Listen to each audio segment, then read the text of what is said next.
রামপুরের বাবাজিরা, যুবকের দল, গভীর মনোযোগ দিয়ে শুনবেন। ঈসা আলাইহিস সালাতু ওয়াস সালামকে আসমানে উঠিয়ে নিয়ে গেছেন আল্লাহ। ঈসা আলাইহিস সালাতু ওয়াস সালাম চতুর্থ আসমানের মধ্যে আছেন। ঈসা নবীকে আসমানে উঠায় নেওয়ার পরে ঈসা নবীর যে উম্মতরা ছিল, এই উম্মতরা বড় নাজুক অবস্থায় ছিল, বড় নাজুক অবস্থায় ছিল। কারণ তাদের নবী নাই, তারা দিশেহারা হয়ে গেল। কারণ তাদের নবীকে আল্লাহ রাব্বুল আলামিন চতুর্থ আসমানে উঠায় নিলেন। কি জন্য আসমানে উঠায় নিলেন?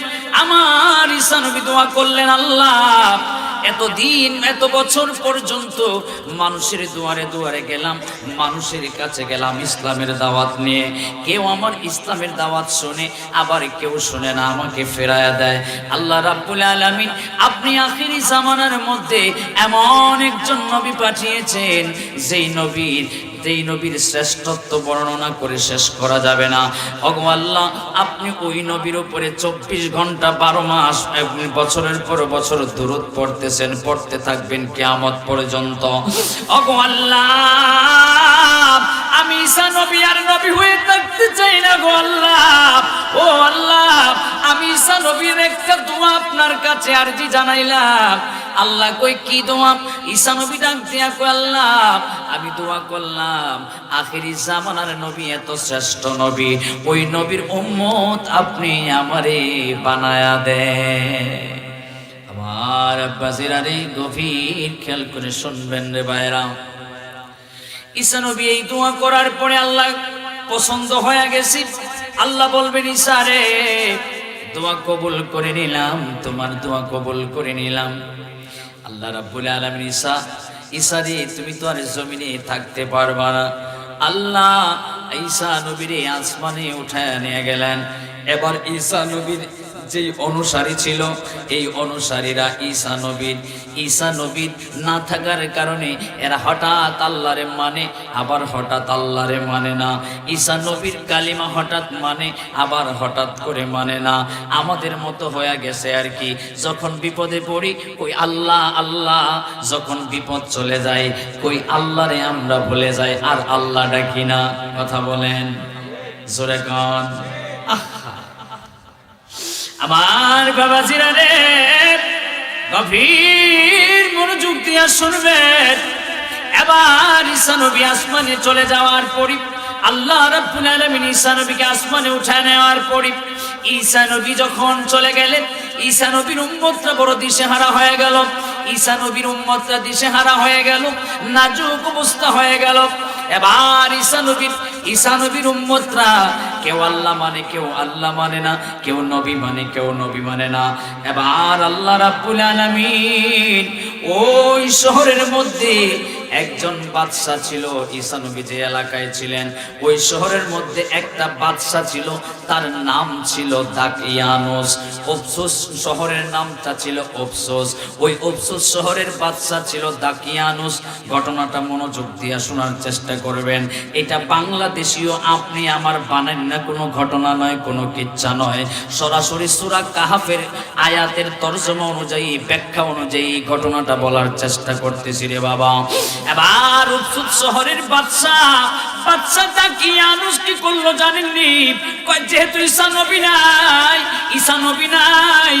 নাই, তাহলে আমি আমার যে শিরকি কাজগুলো এগুলো অনায়াসেই করতে পারবো।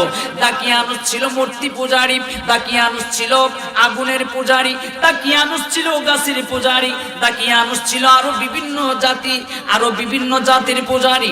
দাকিয়ানুস কি করলো? মানুষকে শুধু দাওয়াত দিতে থাকলো, ওরে মানুষ শোনো রে, ঈসা নবীও চলে গেল। সুতরাং এই ধর্মটা আসলেই সত্য নয়, এই ধর্মটা আসলে মিথ্যা। তোমরা আমার ধর্মে আসো, তোমরা আমি যেই পূজা করি আমার সাথে সেই পূজা করো। আমি আগুনের পূজা করি, আমি গাছের পূজা করি, আমি ইত্যাদির পূজা করি, তোমরা আমার সাথে চলে আসো। কিছু উম্মত কি করলো? ঈসা নবী না থাকার কারণে কিছু উম্মত কি করলো? ঈসা নবীর ওই দাকিয়ানুসের সাথে চলে গেল। কন্যা নাউজুবিল্লাহ, জোরে কান। শেষ জামানায় এসেও বাংলাদেশেও এমন ঘটনা ঘটছে, মুসলমান থেকে হিন্দু হচ্ছে। আছে খবর পাইছেন আপনারা? এমন আছে, খ্রিস্টান হইতেছে, বৌদ্ধ হইতেছে, বিশেষ করে রাঙ্গামাটি, পঞ্চগড় ওই সমস্ত এলাকায় টাকা দিয়ে দিয়া মুসলমান থেকে খারিজ করে অন্য ধর্মে চলে যাইতেছে। জীবন চলে যাইতে পারে, কয়েক কোটি কেন কয়েক কোটি ডলারও যদি দেয়, তারপরে কি মুসলমান থেকে খারিজ হওয়া যাবে? কথা বলেন, যাবে? ইমান তো ডলার দিয়া কিনা নিয়ে আসি নাই, ইমানদার আল্লাহ আমাদেরকে দিয়া তারপরে শ্রেষ্ঠত্ব হিসেবে বানাইছে। সুতরাং ইমান তো যে কোনো জায়গায় বিক্রি করতে পারি। হ্যাঁ, তাহলে দেখা যাইব না সামনে নির্বাচন, হ্যাঁ সামনে নির্বাচন দেখা যাইব কার ইমান কতটুকু বলবৎ থাকে, তাই না? এক কাপ চা খাইয়া এই মুহূর্তে কয় আপনারই ভোট দিব, পরে কোনে আরেক শাস্ত্রে গিয়ে আরেক প্রার্থীরে পাইছে, কয় আপনারই দিব, আরেক কাপ খাইছে। কথা বলেন না কেন? আল্লাহু আকবার। ইমান কি থাকলো না গেল? আয় হায়। তাইলে আপনারা বললেন যে কোটি কোটি টাকা দিল ইমান যাবে না, কিন্তু এক কাপ চায়ের বদলে ইমান শেষ, এক প্যাকেট বিড়িতে ইমান শেষ। আল্লাহু আকবার। কি জবাব দিবেন রবের কাছে? এক কাপ চা আর এক প্যাকেট বিড়ির জন্য আপনার ইমান কি বিক্রি করে দিচ্ছেন? এই আপনি জবাবটা রবের কাছে দিবেনটা কি? আমার ইসলামপুরের ভাইরা বাবারা, গভীর মনোযোগ দিয়ে শুনবেন না আব্বা। ওই উপসুদ শহরের বাদশা ছিল দাকিয়ানুস, মূর্তি পূজারী, আগুনের পূজারী। ওই উপসুদ শহরের বাদশা মানুষদেরকে ডাকতে লাগলো আর ডেকে ডেকে বলতে লাগলো, ওই তোমরা আমি যেই পূজা করি তোমরাও সেই পূজা করো। ঈসা নবী নাই। নাউজুবিল্লাহ। আসতে না জোরে, জোরে কন্যা। আমার ভাইরানি, কিন্তু যে উম্মত গুলো ঈসা নবীর উপরে এখনো ঈমান আনছে, এখনো আল্লাহর উপর ঈমান আইনা বলবৎ আছে, এখনো যারা স্থবির রয়েছে, যারা ঈমান এখনো বিক্রি করে নাই, দাকিয়ানুসের কাছে যারা এখনো যায় নাই, যারা এখনো মুসলমান থেকে খারিজ হয় নাই, এই সমস্ত মুসলমানদের নাম ধরে ধরে লিস্টি করে করে দাকিয়ানুস কি করলো? সে তো ওই এলাকার বাদশাহ। দাকিয়ানুস মুসলমানদের উপরে অত্যাচার শুরু করলো, নির্যাতন শুরু করলো, নিপীড়ন করা শুরু করলো। রে বাবা, মুসলমানরা সহ্য করতে পারতেছে না। দিন দিন পর দাকিয়ানুস কি করলো? অত্যাচারী জালিম বাদশাহ মুসলমানদেরকে আরম্ভ করলো নির্যাতন, নিপীড়ন।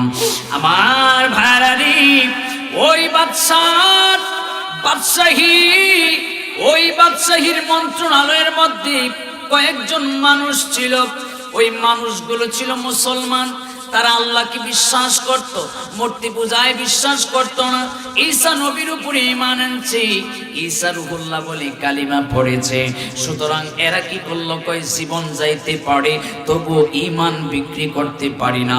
যতই নির্যাতন আসুক আমাদের উপরে, যতই নিপীড়ন আমাদের অত্যাচার করুক দাকিয়ানুস বাদশাহ, আমরা কখনো ঈমান দিতে পারি না। প্রয়োজন হলে এই মন্ত্রণালয়ের চাকরি চাইরা আমরা ভিন্ন কোনো দেশে চলে যাব, তবু আমাদের ঈমান বিক্রি করতে পারি না। ঠিক কিনা? ঈমান বিক্রি করা যাবে না। প্রয়োজনে দেশ ত্যাগ করব, প্রয়োজনে এক দেশ থেকে আরেক দেশে যাব, কিন্তু কখনো ঈমান দিয়ে বিক্রি করা যাবে। আমার আব্বাজিরারি, এ ইসলামপুরের আব্বারে, এ যুবকের দল শোনো। এবার যখন ওই মন্ত্রণালয়ে চাকরি করা 7 জন মানুষ ছিল, 7 জন মানুষ এরা এক জায়গায় বসে মিটিং করলো। মিটিং কইরা কয়, চলো আমরা দাকিয়ানুসের বাদশাহীর কাজকর্ম সব ছেড়ে দিব, আমরা এই এলাকায় আর থাকবো না। তারা শহর ছেড়ে একটা পাহাড়ের দিকে রওনা দিয়ে দিল। পাহাড়ের দিকে রওনা দেওয়ার পরে হঠাৎ করে একটা গুহা পেয়েছে, গুহা যেটা আসহাবে কাহফের গুহা নামে কোরআনুল কারিমে উল্লেখ রয়েছে। সুন্দর করে সূরা কাহফের বর্ণনায় দেয়া আছে। রে বাবা, আমার আব্বাজিরা রে, এদেশের মানুষরা সাকিব খান কয়টা বিয়ে করছে? পরিমনির জামাইকে, পরিমনির কোন জামাইয়ের ঘরে কোন পোলা জন্ম নিছে, কোন পুরি কোন মায়া জন্ম নিছে, শাবনূরের বিয়া কয়টা হইছে, শাবনূর কোন দেশে থাকে। এদেশের যুবকদের কাছে, এদেশের মুসলমানদের সন্তানদের কাছে এই খবর আছে না নাই? জোরে কোন আছে? কিন্তু রে বাবা, কোরআনের কিছু তথ্য আছে, কিছু খবর আছে, যে খবরগুলো কোরআনের আমাদের কাছে নাই। কোরআন পড়েই না, জীবনে কোরআন ধরেও দেখে না। ওই যে কোরআন দেখবেন শোকেসের উপরে রাখা আছে, ওই কোরআন দেখবেন ওয়ার্ড্রোফের উপরে রাখা আছে, এটাকে সুন্দর করে কাপড় দিয়ে বাঁধাই করে রাখা দিছে, কিন্তু কোরআনে জীবনেও ধরে না। মাঝে মধ্যে মহিলারা আয়সা রমজান মাসে একটু কুইলা টুইলা দেখে, নতুবা কোরআনে ধরে না। যেই ঘরে কোরআন আছে, ইসলামপুরের মানুষ শোনেন, যেই ঘরে কোরআন আছে ওই কোরআন যদি না পড়েন কোরআনে বদদুয়া দেয়। আপনারা কি জানেন এটা? কোরআন ঘরে রাইখা দিলেন কিন্তু বললেন না, কোরআন আপনাকে বদদুয়া দেয়। কোরআনকে আপনি সম্মান দিলেন না, আপনি রাইখা দিলেন বসায়া, এটাকে দিনের পর দিন বছরের পর বছর আপনি ফেলে রাখলেন, এইটা কোরআনকে সম্মান দেওয়া হয় নাই। এই জন্য রে বাবা, গভীর মনোযোগ দিয়ে শুনবেন, এই কোরআনে আছে আপনার রিজিক বাড়বে। আপনি সূরা ওয়াকিয়া তিলাওয়াত করবেন, আপনার রিজিক বাড়বে। আপনি সূরা ফাতিহা পড়ে ফু দিবেন, পেটে ব্যথা, মাথা ব্যথা, চোখ ব্যথা, যত ব্যথা আছে সব কমে যাবে। আপনি সূরা ফাতিহা পড়ে ফু দিবেন, সূরা নাস পড়ে ফু দিবেন, তিন কুল পড়ে ফু দিবেন। এই সূরাগুলি পড়ে যখন আপনি একজনের উপরে ফু মারলেন, তার উপর থেকে জিনের বোধের আসরগুলো চলে যাবে। অথচ আমরা কেউ জানি না, না যাই না আমগোর কাছে আইয়া 500-300 টাকা ধরায়া দেয়, মাত্র ফু দেই একটা, মাত্র ফু দেই একটা, টাকা পাই কত? 500-300। আমি 500-300 নিচে নেই না, বুঝছেন? কারণ ফুয়ের দাম আছে। তুই পড়লি না কে রে? কথা বুঝেন নাই? আর তুই পড়স নাই কি লেগা? ডাক্তারের কাছে গেলেই প্রথম 500 ভিজিট না, এরপরে ধরায় দেয়, যান এটা নিয়ে যান, ওই 104 নাম্বার রুমে যাবেন, ওখানে গিয়ে তারপরে কি করাবেন? এই টেস্টগুলো করায় নিয়ে আসেন। ওখানে গিয়ে আরো 3-4 ঘন্টা সারা দিন চলে যায়। কই পরের দিন আসবেন, এমনও হয় কি হয় না? হাজার হাজার টাকা যায়, এরপরও রোগ ধরা পড়ে না। আর আমরার কাছে গেলেই টাকা, আহারে টাকা। আবার ভাড়ারি গভীর খেয়াল করে শুনবেন রে আব্বা, এবার 7 জন রওনা দিয়েছি। 7 জন রওনা দেওয়ার পরে একটা পাহাড়ের গুহা পেয়েছি। পাহাড়ের গুহার ভিতরে তালা লুকায় রয়েছে। 7 জন মানুষ, তাদের সাথে একটা কুকুর ছিল। এই কুকুরটা নিয়ে হলো 8 জন। সুবহানাল্লাহ কোন না? এই কুকুরটাও জান্নাতি। আল্লাহু আকবার কয় না রে? এই একটা কুকুর জান্নাতে যাবে, এই কুকুরটা হলো সেই কুকুর। জোরে কোন আল্লাহু আকবার। একেবারে দালিলিক প্রমাণ। আবার ভাড়ারি গভীর মনোযোগ দিয়ে শুনবেন, এই পাহাড়ে যেতে যেতে যেতে যেতে একটা গুহা পেয়েছি। এই গুহার ভিতরে তারা লুকিয়ে আছে। লুকানোর পরে তারা কি করলো জানেননি? একটা ওই বাদশাহ দাকিয়ানুসের একজন কর্মচারী ছিল, ওই এলাকার একজন প্রজা ছিল। সে ওই এলাকায় রাখালি করতে যায়। সে দুম্বা রাখে, বকরি রাখে, রাখালি করতে যায়। যায়া দেখে ওইখানে গুহাটার ভিতরে একটা জায়গার ভিতরে, গুহার ভিতরে একটা সুন্দর একটা গুহা। এই পাহাড়ের ভিতরে সুন্দর একটা গুহা। সে ওই জায়গার ভিতরে থামলো। তাই মা কি করলো জানেননি? সে করলো কি? সে খবর দিল দাকিয়ানুসরে খবর দিল। উঠতেছে কেন বাবা? বাবা ও আচ্ছা আচ্ছা, অসুস্থ না? আল্লাহ ওনাকে শেফা দান করুন, আমিন বলেন। জোরে কোন আমিন। আল্লাহু আকবার। আমার আব্বা জিরা রে, গভীর খেয়াল করে শুনবেন রে আব্বা। তাইলে কোরআনে সূরা পেয়েছি, সূরা কাহাফ। মানুষ ছিল কয়জন? 7 জন। কুত্তা সহ 8 জন। মানুষ ছিল কয়জন? 7 জন। কুত্তারে মানুষ বানায় না, কুত্তা সহ 8 জন। বুঝতে পারছি, কিন্তু মানুষ কয়জন? 7 জন। আর কুকুর সহ 8 জন। তাহলে আসহাবে কোরআনে বর্ণিত আসহাবে কাহাফের সংখ্যা কত? 8। কোরআনে বর্ণিত সূরা কাহাফের সংখ্যা কত? 8। একটু খেয়াল করে নেবেন আমার বাবা জিরারে। গভীর মনোযোগ দিয়ে শুনবেন। এবার আসেন একটু সামনের দিকে যাই। আল্লাহ রাব্বুল আলামিন বলেন, কুর রাব্বি আ'লামু বি'iদ্দাতিহিম মা ইয়া'লামুহুম ইল্লা ক্বালিল।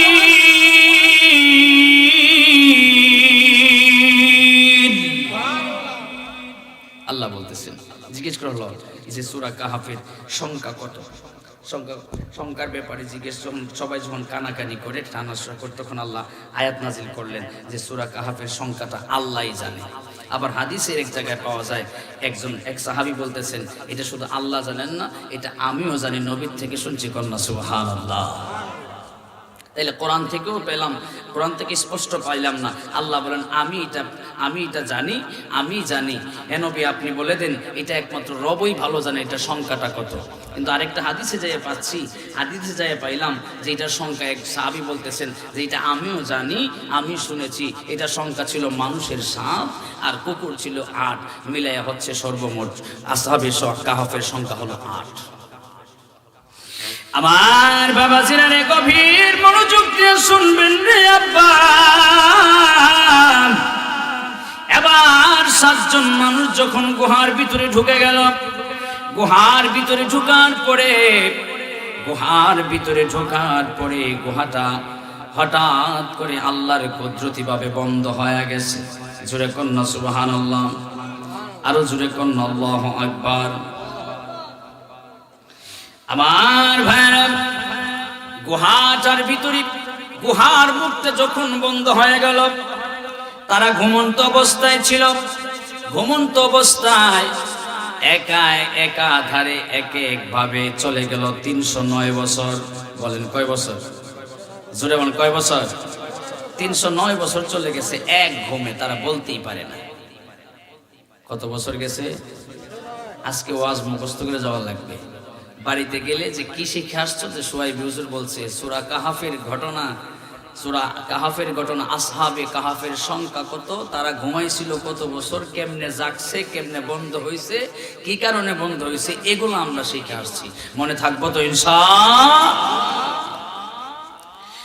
আমার ইসলামপুরের ভাইরা রে, আরে পর্দানশীল আম্মারা, আসহাবের কাহাফের ঘটনা আমাদেরকে কোরআন থেকে এটাই শিক্ষা দেয়, যে তারা আমাদেরকে শিক্ষা দিয়ে গেল, পৃথিবীর মুসলমানরা প্রয়োজনে দেশ ত্যাগ করবা, এলাকা ছেড়ে দিবা, তবু কোন কাটাইয়া দিব। আমার বাবা জিরানে, ইমান বাঁচানোর জন্য 7 জন রওনা দিয়েছি, গুহার ভিতরে গেছি।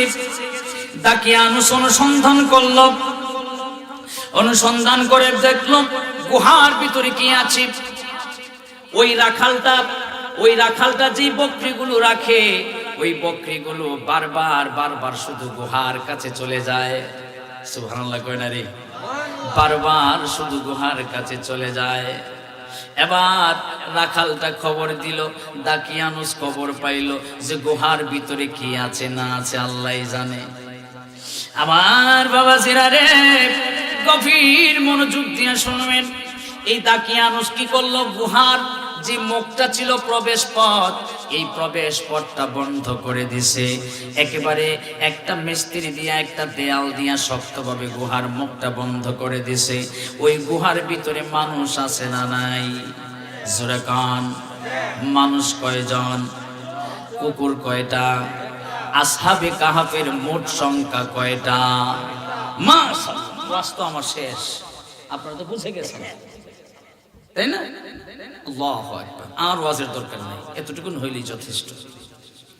আমার বাবা জিরান, এবার দাকিয়ানুসের পাঠানো যে মিস্ত্রি ছিল, এই মিস্ত্রিরা ছিল ইমানদার মিস্ত্রি। সুবহানাল্লাহ কোন না? ইমানদার মিস্ত্রি ছিল। দাকিয়ানুসের মিস্ত্রি কয়, আরে এটার ভিতরে আমি আন্দাজ করতে পারছি এই যে লোকগুলো ছিল, এরা ইমানদার ছিল, এরা আল্লাহওয়ালা মুত্তাকি ছিল।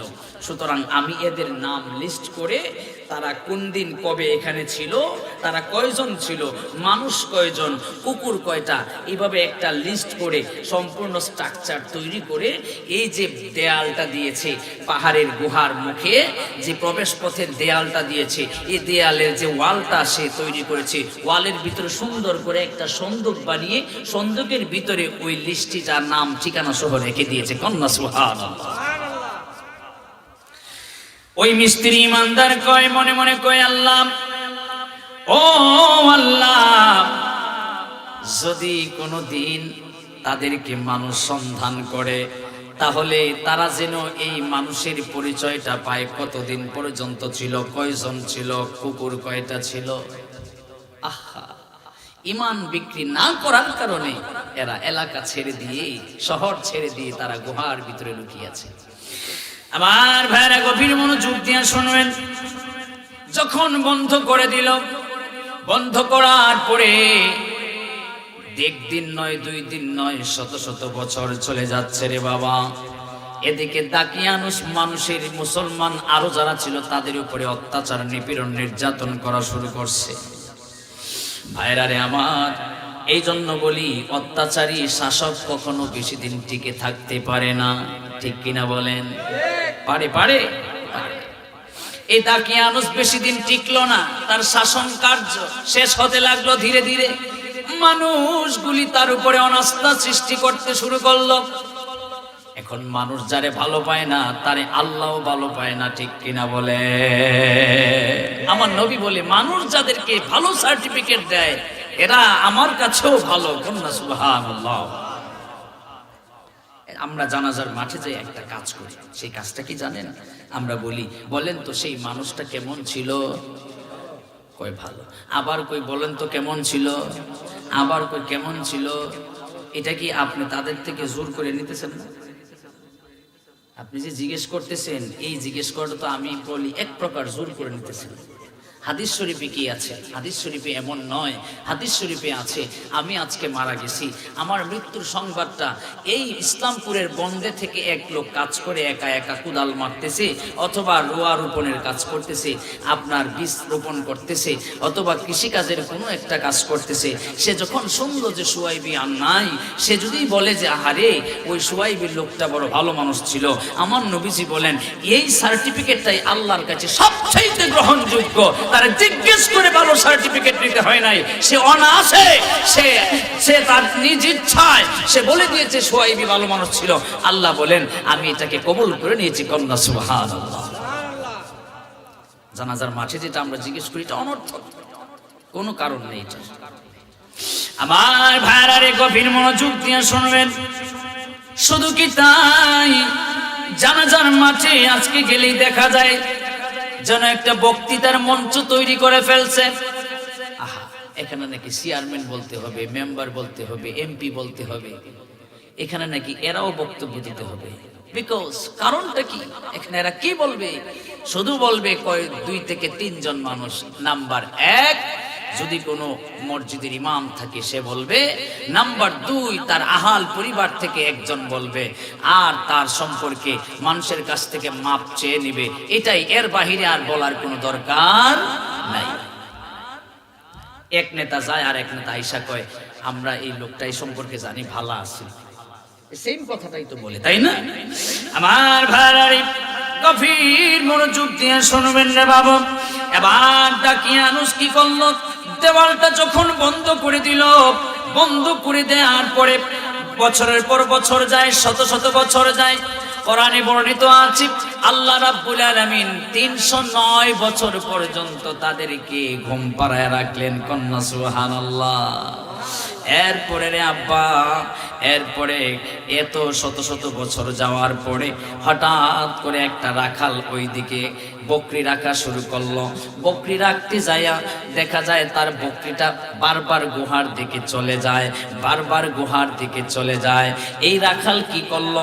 এই আমার বকরিটা এইদিকে না আইসা বারবার গুহার দিকে কেন যায়, এটা নিয়ে সে গবেষণা করা শুরু করতে লাগলো।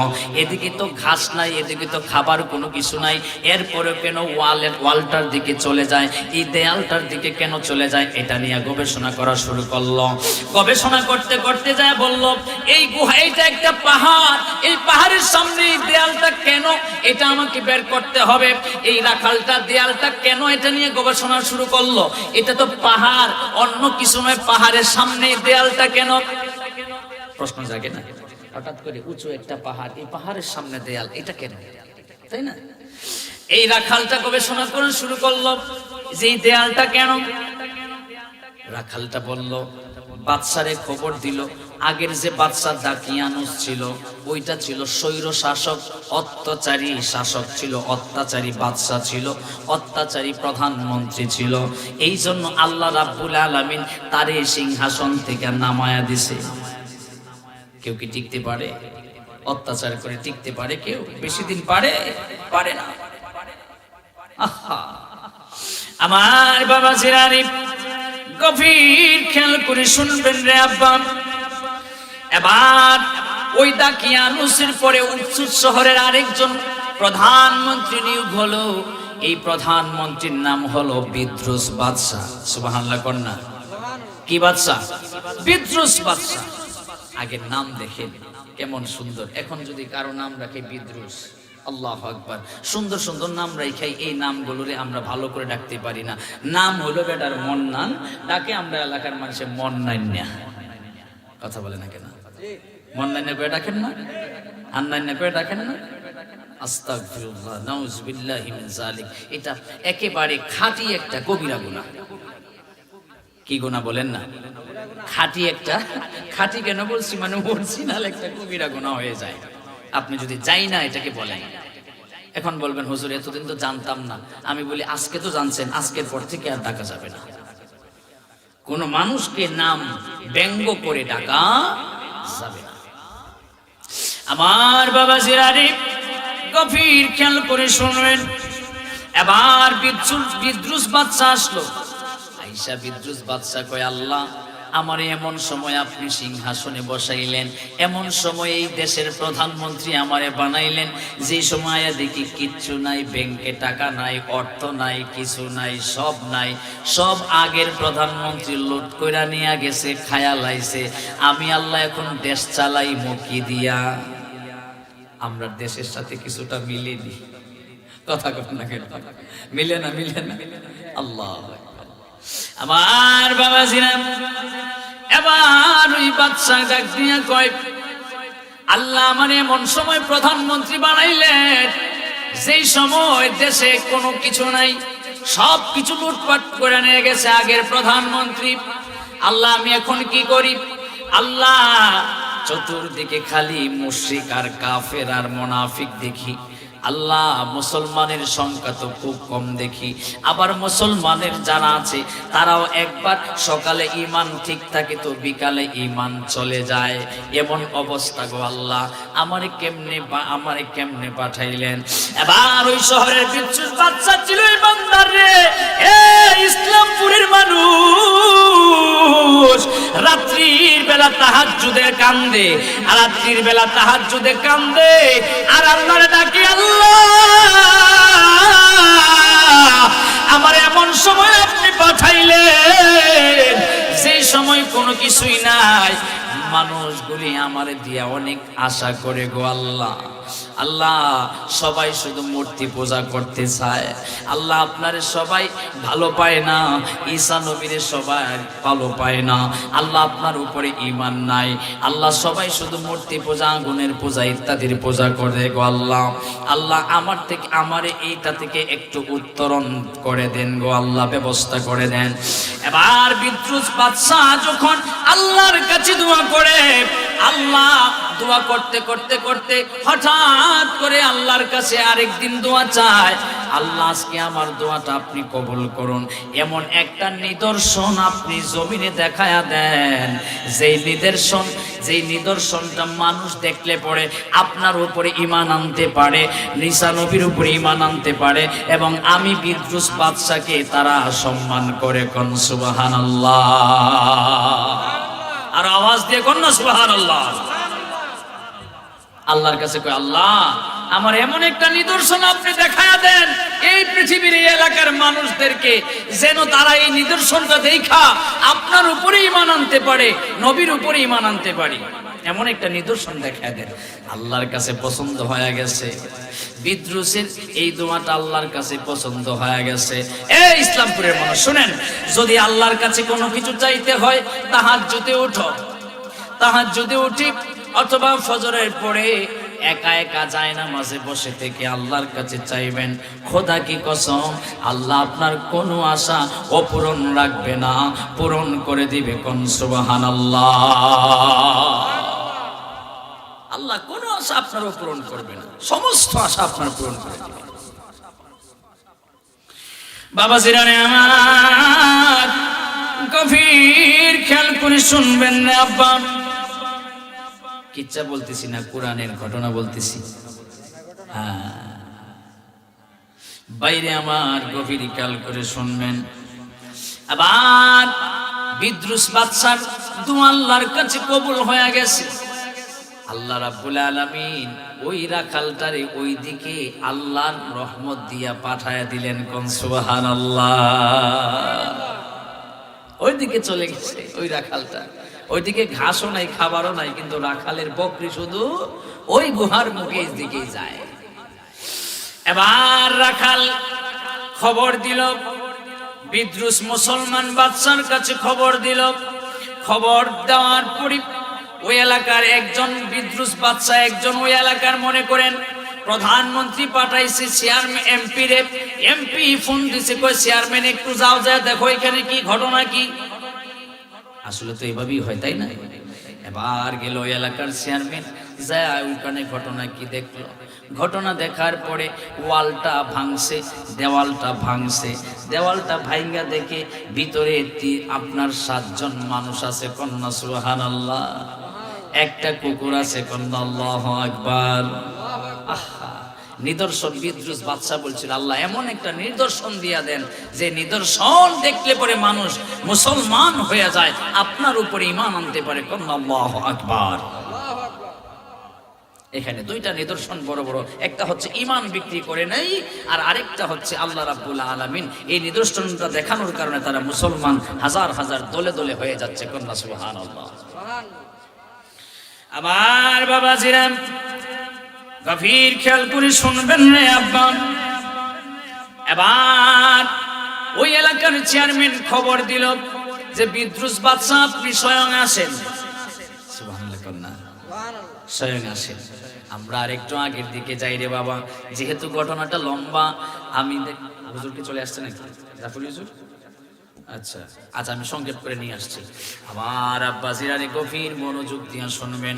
চেয়ারম্যান ওই এলাকার প্রতিনিধি যখন দেওয়ালটাকে ভাঙলো, দেওয়ালটাকে ভাঙার পরে ওই গুহার ভিতরে 7 জন যে লোকজন ছিল, 7 জন মানুষ ঘুম থেকে জেগে উঠছে। কন্যা সুবহানাল্লাহ।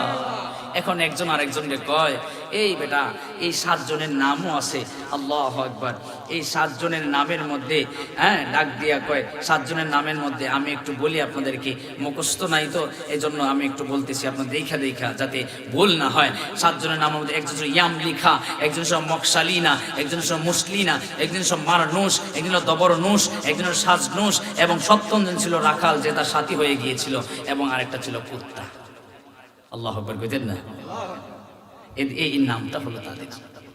আমার বাবা জিরানি, এবার ওই 7 জন মানুষ ঘুম থেকে ওঠার পরে ওই দিন পর্যন্ত হলো 309 বছর। সুবহানাল্লাহ কইতেন না? কয় বছর? 309 বছর। এর মধ্যে একজন আরেকজনকে কয়, ভাই রে, পেটে বড় খিদা লাগছে, অনেক লম্বা সময় ধরে ঘুম দিছি, পাশের বাজার থেকে তোমরা কোনো কিছু নিয়ে আসো। উপজত শহরের ওই গুহার পাশে একটা বাজার ছিল, বাজারে তারা টাকা নিয়ে গেছে। যেই মুদ্রাটা নিয়ে গেছে, ওই মুদ্রা দোকানের কাছে নিয়ে গেছে। দোকানদারে যায় বলল, ভাই রুটি দেন। রুটি দিল। এবার মুদ্রা দিছে, দিয়া কয়, এটা কি মুদ্রা দাও? এইটা এই মুদ্রা তো এই দেশে এখন আর চলে না। আল্লাহু আকবার জোরে কর। এই মুদ্রা তুমি কই পাইছো? এই মুদ্রা তো এখন আর চলে না। কয় কেন চলবে না? কয় না, এটা আমি আমার দাদার কাছ থেকে শুনেছি, এই মুদ্রা আজ থেকে আরো 300 বছর আগেই বাদ হয়ে গেছে। সুবহানাল্লাহ। আসতে না চলে 300 বছর আগের মুদ্রা 300 বছর পরে চলবে? চলবে। এবার দোকানদার ডাক দিয়া কই, দেখেন পেছে কেমনে পড়ে, 309 বছর আগেও পেছে পড়ছে, এখন আবার পেছে পড়তেছে। এবার দোকানদার ডাক দিয়া কয়, রে তোমরা কি গুপ্তধন পাইছো কিনা? এই মুদ্রা তো আজ থেকে শত শত বছর আগের মুদ্রা, তোমরা কোন গুপ্তধন পাইছো কিনা? তোমাদের বাড়ি কই? কয় আমাদের বাড়ি অমুক জায়গায় অমুক জায়গায়। কয় আরে কেউ রে চিনি না, বাপদাদার নাম যা ছিল কেউ রে চিনে না, কারণ 300 বছর ফাঁকে দিয়া হয়ে গেছে, বাপ গেছে, দাদা গেছে, বড় বাপ গেছে, পুর দাদা গেছে, ঠিক কিনা, সব চলে গেছে, কেউ রে কেউ চিনে না, বাচ্চা আছে শুধু এরা। বাঁচিয়ে রেখেছেন কে? যদি আপনারা কেউ পৃথিবীর সব মানুষ মেরে ফেলতে চায় আর একজন যদি চায় বাঁচিয়ে রাখতে, আমার আল্লাহ, পৃথিবীর কোন শক্তি আপনাকে মারতে পারবে না, ঠিক কিনা বলেন? আমার বাবাজিরা, ইসলামপুরের আম্মাজিরা গো, গভীর খেয়াল করে শুনবেন। এবার মুদ্রা দিল, কই রুটি দেয়া যাবে না। তোমরা কই থাকো? কই আমরা পাশের গুহায় একটু সময় ঘুমাইছিলাম। কই একটু সময় ঘুমাইছিল, যে এই মুদ্রা দিছো এটা শত শত বছর আগের মুদ্রা। আল্লাহ আকবার, এরা তো বলতেই পারে না আল্লাহ কি মুজিজা এখানে দেখিয়েছেন। এবার মুদ্রা তো চলে না, এরা নিয়ে গেল আরেকজন প্রতিনিধির কাছে, মনে করেন এলাকার একজন মান্যগণ্য ব্যক্তির কাছে নিয়ে গেছে। যা কয়, দেখেন এটা মুদ্রা কোত্থেকে দিছে এরা? এরা মনে হয় গুপ্তধন পাইছে। কয় না রে ভাই, গুপ্তধন পাই নাই, পাশের যে পাহাড়ের গুহার মধ্যে আমরা লোকায়া ছিলাম, এখানে লোকায়া থাকতে থাকতে আমরা একটু ঘুমায় গেছিলাম, বেশি সময় তো আর হয় নাই।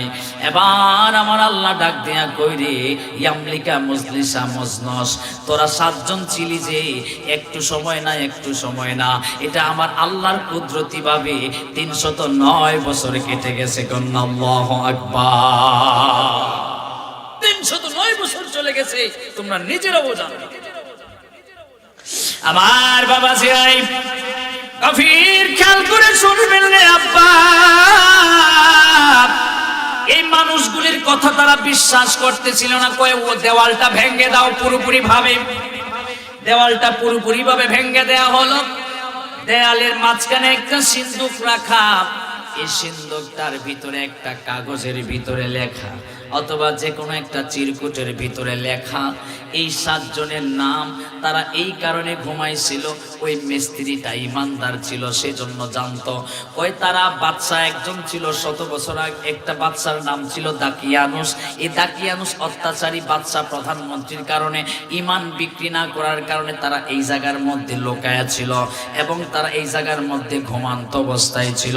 যখন তারা এই চিরকুটটা পেল, চিরকুটটা পাওয়ার পরে খবর দিল দেশের প্রধানমন্ত্রী, দেশের বাদশা, তার নাম হলো বিদ্রুস। বিদ্রুসরে খবর দিল, বিদ্রুস দৌড়ে আসলো, আয়েশা দেখলো এই যে ঘটনাটা, এই ঘটনাটা আসলেই সত্য। আল্লাহর কাছে সেজদা মাইরা কয়, আল্লাহ আপনি আমার নিদর্শন, আপনারে বলছিলাম নিদর্শন দেখানোর জন্য, আপনি এমন একটা সুন্দর নিদর্শন আমারে দেখাইলেন। আল্লাহর কাছে সেই শুকরিয়া আদায় করে। আর মানুষগুলি কি করে দলে দলে দলে দলে যারা মুসলমান থেকে খারিজ হয়েছিল এবং কাফির কুফার যারা ইহুদি বিধর্মী ছিল, সবাই একে একে ইসলামের পতাকা তুলে চলে আসতেছে। কন্যা সুবহানাল্লাহ। ইসলামটা সুন্দর, যদি আপনি মেনে চলতে পারেন। মাঝে মধ্যে আপনি পাপও করবেন আবার সওয়াবও করবেন, এটা ইসলাম চলতে পারে না। এবার বাবাজিরা রে আমার, এবার এরা কয় যেহেতু রুটিও দিল না, টাকাও চলে না, আমরা এই দেশে আর কি করবো থাইকা। এরা গুহার ভিতরে চলে গেল।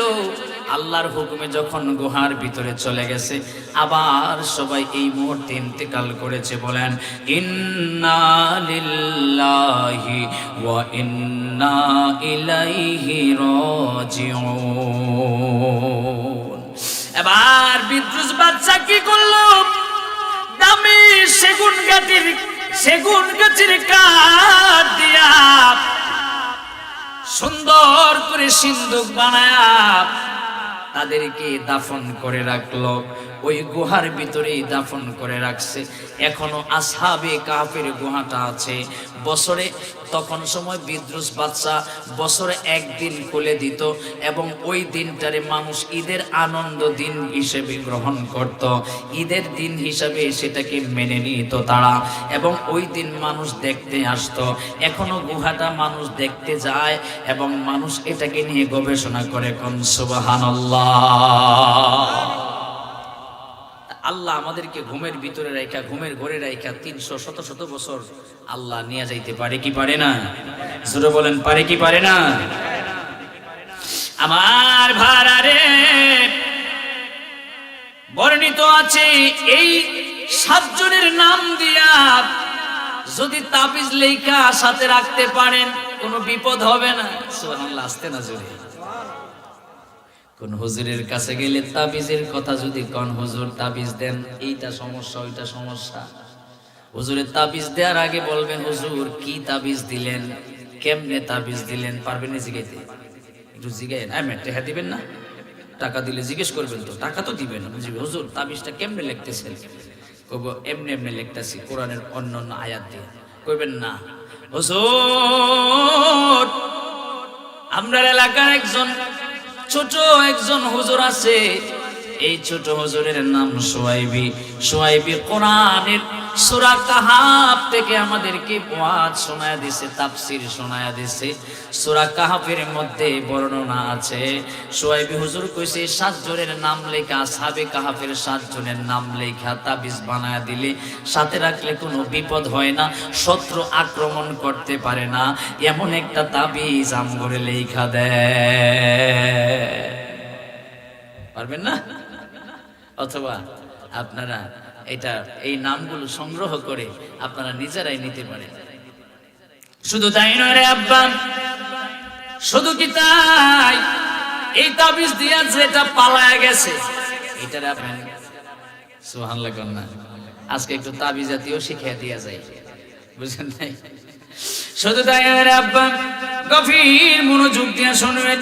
যদি কোথাও আগুন লাগে, আগুন মাঝে মধ্যে লাগে না, ফেনে টেনে ইত্যাদি জায়গা আগুন লাগে, বর্ণিত আছে এই 7 জনের নাম লেখা আগুনের মধ্যে নিক্ষেপ করবেন, আল্লাহর রহমতে আগুন নিভে যাবে। কোন সুবহানাল্লাহ। শিখতেছেন তো? এগুলা কিন্তু জিজ্ঞেস করবো আমি আগামী বছর যদি আসে, পারবেন না আপনারা? আরো কি বলবো বিশেষত্ব? এর বিশেষত্ব হলো যদি আপনার বাচ্চা কান্দে, কারো ঘর এমন নাই যে এই ঘরে বাচ্চা কান্দে না, আছে? আমার বাচ্চাও কান্দে, কান্দে না? কারো বাচ্চা যদি কান্দে, বর্ণিত আছে এই তাবিজটা লিখে, অথবা যদি জ্বর হয় এই তাবিজটা লিখে আপনি এটা তার সাথে রাইখা দিবেন, বাচ্চার জ্বরও কমে যাবে, বাচ্চা কখনো কান্নাও করবেন না। কন্যা সুবহানাল্লাহ। আরো বলবো আসহাবে কাহাফের যে মর্তবা, যে বিশেষত্ব, আর কি বলবো? বলতে পারি, দেখেন আরো আছে। এবার মাঝে মধ্যে মানুষকে হুজুর কত ডাক্তার দেখাইলাম, কত কবিরাজ দেখাইলাম, মাথা ব্যথা ছাড়ে না, এমন রোগীর সংখ্যা না কম না বেশি?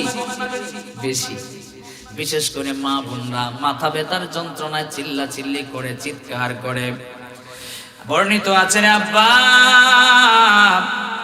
এই তাবিজটা 7 জনের নাম লেখা তাবিজটা যদি কেউ মাথার মধ্যে বাইধা রাখে, মাথা ব্যথা কমে যাবে। কন্যা সুবহানাল্লাহ।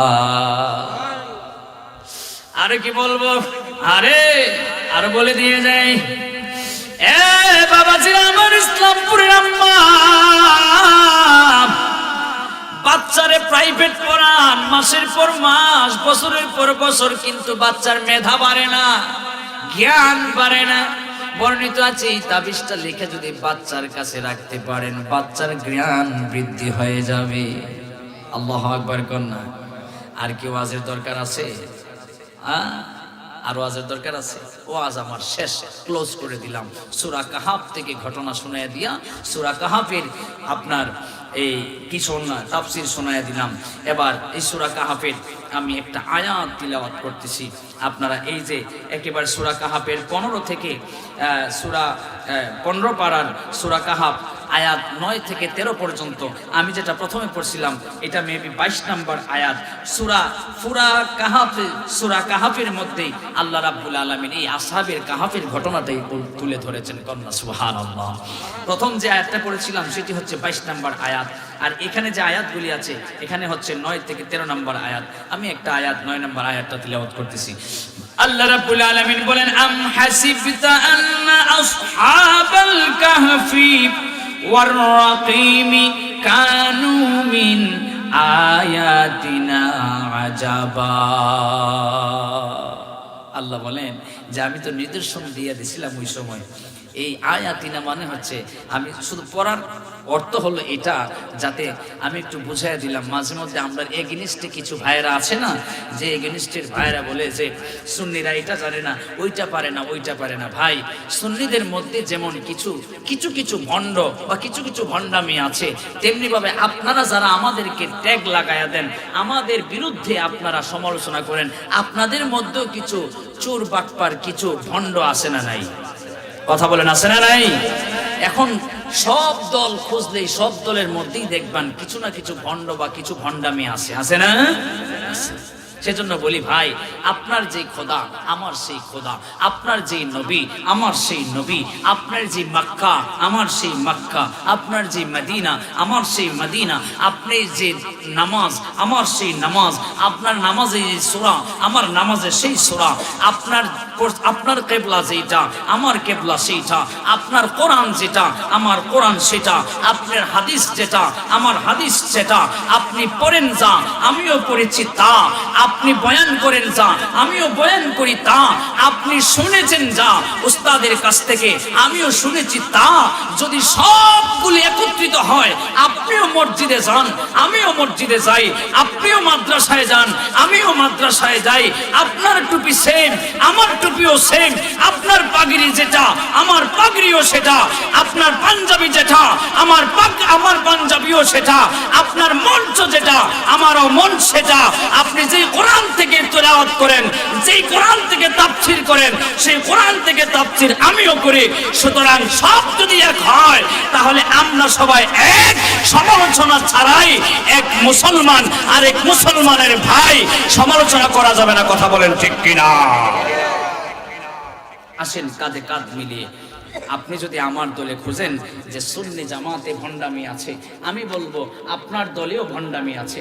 আপনি যদি বলেন আমরা দাঁড়ায়া বইয়া নাচানাচি করে জিকির করি, আমি বলবো আপনারা জিকির করতে করতে স্টেজের উপরে পর্যন্ত বাস বাবা বাবু শুরু করেন। আছে না নেই?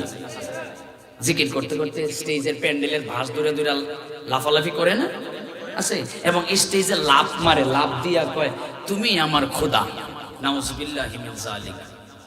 সেজন্য ভাই, আপনি ওই যে আমাদের এলাকার একটা ভাষা আছে যে বগল তোলা দিয়া ধরলে সবার বগল থেকেই কিছু না কিছু গন্ধ বের হবে, তাই কিনা? সুতরাং আপনি আমার দিকে ঢিল মারলে আমি তো আপনারে ঢিল না মারতে বললে পাটকেলটি হলেও ছুড়ে দিব। সুতরাং এসব কিছু বন্ধ করে আসেন না, আমরা এক ভাই আর এক ভাই, দুই ভাই মিলেমিশে ইসলামের খেদমত করি। ইসলামের সৌন্দর্য দেখে কাফির কুফফার যারা আছে সবাই ইসলামের ছায়াতলে আসতে বাধ্য হবে। কথা বলেন ঠিক কিনা? আপনারা অচিরেই দেখেছেন ভারতে, আপনার মেবি মুর্শিদাবাদে বেলডাঙ্গাতে ভারতের আপনার বাদশাহ বাবর, যিনি বাবরি মসজিদ করেছিলেন ওনার নামে, সেটা তো ভেঙে দিল অযোধ্যাতে। কিন্তু আপনার বেলডাঙ্গাতে একজন মুসলমান ভাই, সে ওই জায়গার এমএলএ মানে এমপি ওই দেশের, সে ঘোষণা দিল যে আমরা একটা বাবরি মসজিদ বানাবো। এক একজন মানুষ দুইটা একটা করে ইট নিয়ে আসতে লাগলো। কন্যা সুবহানাল্লাহ। তো মুসলমানরা এখনো যদি দাঁড়িয়ে যায়, কাফির কুফফার বেঈমানরা পালানোর কোনো সুযোগ থাকবে না। কথা বলেন। আমার ওয়াজ এখানেই শেষ।